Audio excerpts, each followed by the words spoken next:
ఉత్కంఠంగా సాగుతున్న Karimnagar mayor and municipal corporation ఎన్నికలు అవి ఏంటి అనేది ఇప్పుడు మనం తెలుసుకుందాం. బీఆర్ఎస్ ట్విస్ట్తో బండి సంజయ్ హోటల్లో సమావేశమైన ఏవైతే ఘటనలు ఉన్నాయో అవి ఇప్పుడు నెట్టింట వైరల్ అవుతున్నాయి. అసలు ఏం జరిగింది ఏంటని ఇప్పుడు తెలుసుకుందాం.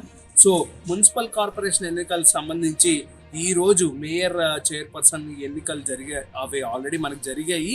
అండ్ ఆయా పార్టీలు స్పష్టంగా మేజర్ అంటే కంప్లీట్గా మెజారిటీ ఏదైతే చోట ఎన్నికలు ఎంపిక అయ్యాయో ఆ ఎన్నికలు సాగే అవకాశాలు చాలా సాఫీగానే అవుతాయి. ఇఫ్ ఇన్ కేస్ ఏదైతే పార్టీకి స్పష్టమైన మెజారిటీ ఉంటుందో అక్కడ ఎన్నికల ఎలక్షన్స్లో కంప్లీట్గా మనం చూసుకుంటే ఒక పార్టీకి ఇంకో పార్టీకి పొత్తులు కానీ లేకపోతే ఇంకో పార్టీకి ఇంకో పార్టీకి గొడవలు కానీ మనం అంత అంటే ఏదైనా ఒక అన్హెల్దీ అట్మాస్ఫియర్ అయితే మనం చూడము. అండ్ అలాంటి మెజారిటీ ఉన్న పార్టీలే ఈజీగా విన్ అవుతాయి.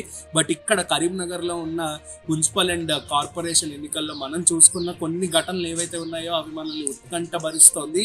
అండ్ ప్రతి ఒక్క ప్రజల్ని అవి ముందుకు తీసుకెళ్తుందని కూడా చెప్పుకోవచ్చు. ఎందుకంటే ఒక హంగ ఏర్పడిన చోట మాత్రం కాంగ్రెస్, బీఆర్ఎస్ అండ్ బీజేపీ మున్సిపాలిటీల కార్పొరేషన్లు దక్కించుకోవడానికి అన్ని రకాల ప్రయత్నాలు కూడా జరుపుతున్నాయి.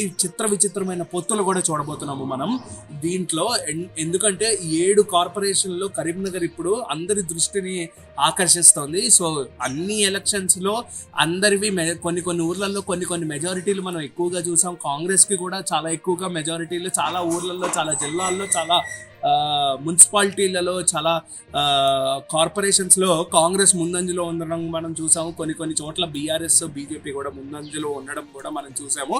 బట్ ఇక్కడ కరీంనగర్ విషయానికి వస్తే ఇక్కడ 66 స్థానాలకు గాను బీజేపీ 30 స్థానాలు, కాంగ్రెస్ 14 స్థానాలు, బీఆర్ఎస్ 9 స్థానాలు, ఎంఐఎం పార్టీ, ముస్లిం పార్టీ ఏదైతే ఉందో అది 3 స్థానాలు, ఇతరులు 10 స్థానాల్లో కార్పొరేటర్లుగా గెలిచారు. సో కార్పొరేషన్స్లో ఎక్సాఫిషియో కలిపి మొత్తం సభ్యుల సంఖ్య 69కి చేరడం అయితే పెద్ద పరిణామం మనం దీన్ని చూడొచ్చు. అండ్ దాంతోపాటు ఏదైతే మేయర్ పదవి ఉందో ఆ పదవికి 35 మంది మద్దతు అవసరం అని చెప్పేసి చెప్పడం ఏదైతే ఒక పాయింట్ ఉందో ఆ పాయింట్ ఇంకా చాలా ముందుకు తీసుకెళ్తుంది.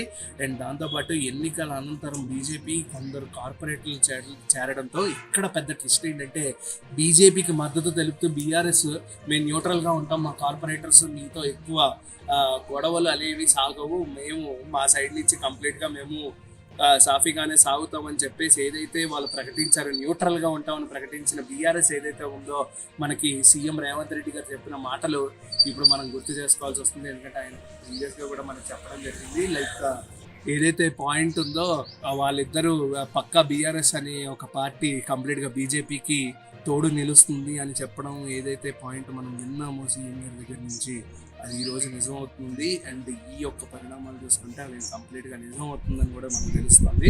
సో ఇక్కడ 69 మంది చేరగా మేయర్ పదవికి 35 మంది మద్దతు అవసరం. కంప్లీట్గా మేయర్ అనే పదవికి 35 మంది మద్దతు కంపల్సరీగా ఉండాలి. అది కూడా ఒక కార్పొరేషన్ మద్దతు ఉండాలి.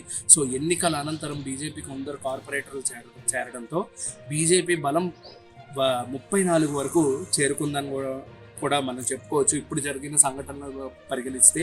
సో అయితే 14 స్థానాలు గెలిచిన కాంగ్రెస్ పార్టీ కూడా ఎంఐఎం స్వతంత్రులు, బీజేపీ స్వతంత్రులు అంటే మనకి తెలుసు కాబట్టి సో బీఆర్ఎస్ పార్టీతో కలిసి మేయర్ పదవిని దక్కించుకోవడానికి అనేక ప్రయత్నాలు అయితే చేశాయి. బండి సంజయ్ గారు హోటల్లో కరీంనగర్లో లోని ఒక హోటల్లో పార్టీకి చెందిన కొంతమంది కార్పొరేటర్లతో సమావేశమయ్యి అక్కడ ఒక హోటల్లో ప్రైవేట్గా మీటింగ్ అయితే కూడా పెట్టడం జరిగింది బీజేపీకి సంబంధించి.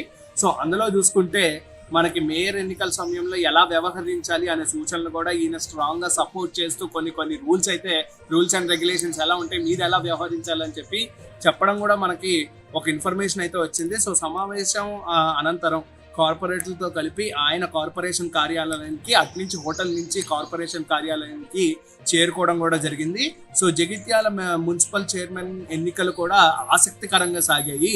సో ఇక్కడ కాంగ్రెస్ సీనియర్ నాయకుడు జీవన్ రెడ్డి వర్గం సభ్యులు కాంగ్రెస్ కు మద్దతు తెలుపుతూ బీఆర్ఎస్ ఎమ్మెల్యే బండి సంజయ్ వర్గం సభ్యులు వేరేగా వేరువేరుగా మున్సిపల్ కార్యాలయానికి చేరుకున్నారు. సో ఇటువైపు మనం చూసుకుంటే జగిత్యాల జిల్లాలో ఏదైతే మున్సిపల్ చైర్మన్ ఎలక్షన్స్ కూడా ఉన్నాయో అవి కూడా చాలా ఆసక్తికరంగా మారిందని కూడా తెలుసుకోవచ్చు. సో దాంతోపాటు ఇక్కడ కాంగ్రెస్ సీనియర్ అధ్యక్షుడు నాయకుడు జీవన్ రెడ్డి వర్గంలో సభ్యులు కాంగ్రెస్ కు మద్దతు తెలుపుతూ, బీఆర్ఎస్ ఎమ్మెల్యేలు బండి సంజయ్ వర్గంకు మద్దతు తెలుపుతూ ఇద్దరు వర్గాలు కూడా మున్సిపల్ కార్యాలయానికి చేరుకున్నారు. అండ్ జగిత్యాలలో 50 స్థానాలకు గాను కాంగ్రెస్ 23 స్థానాల్లో, జీవన్ రెడ్డి వర్గంలో 17 స్థానాల్లో గెలుచుకోవడం అనేది పెద్ద విశేషంగా మాట్లాడుకోవచ్చు. ఆల్రెడీ మీకు ఇందాకే చెప్పాను, చాలా మున్సిపల్ ఎలక్షన్స్ లో, చాలా కార్పొరేషన్ ఎలక్షన్స్ లో ఏవైతే మనం చూస్తున్నామో కంప్లీట్ గా జిల్లా వైజ్ గా మనం చూసుకున్నా సరే, ఎటువంటి మున్సిపాలిటీస్ వైజ్ గా చూసుకున్నా సరే,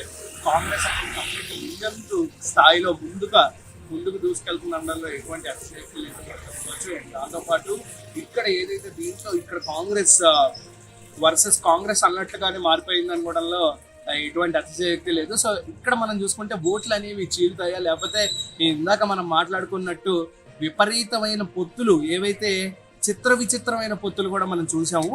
సో ఇది ఏదైతే ఈ యొక్క ఇన్ఫర్మేషన్ ఉందో, ఇది municipal corporation Karimnagar municipal corporations and municipalities లో మనం చూసుకున్న ఎన్నికల వైజ్ గా కంప్లీట్ గా ఏదైతే మనం సినారియో చూస్తున్నామో చాలా విచిత్రంగా హంగ్ ఒకటి ఏర్పడింది. సో ఆ హంగ్ ఎప్పటికి పూర్తవుతుంది అండ్ ఇది కూడా కంప్లీట్ గా హెల్దీ ఎలక్షన్స్ గా ఎప్పుడు మారుతుంది అనేది మనం చూడాలి. ఎవరిని ఎన్నుకుంటారు అనేది కూడా ఇప్పుడు పెద్ద క్వశ్చన్ మార్క్ గా మారింది. So until then keep watching #you. ఇలాంటి అప్డేట్స్ ఇంకా మరెన్నో రాబోతున్నాయి. So this is Karthik signing off.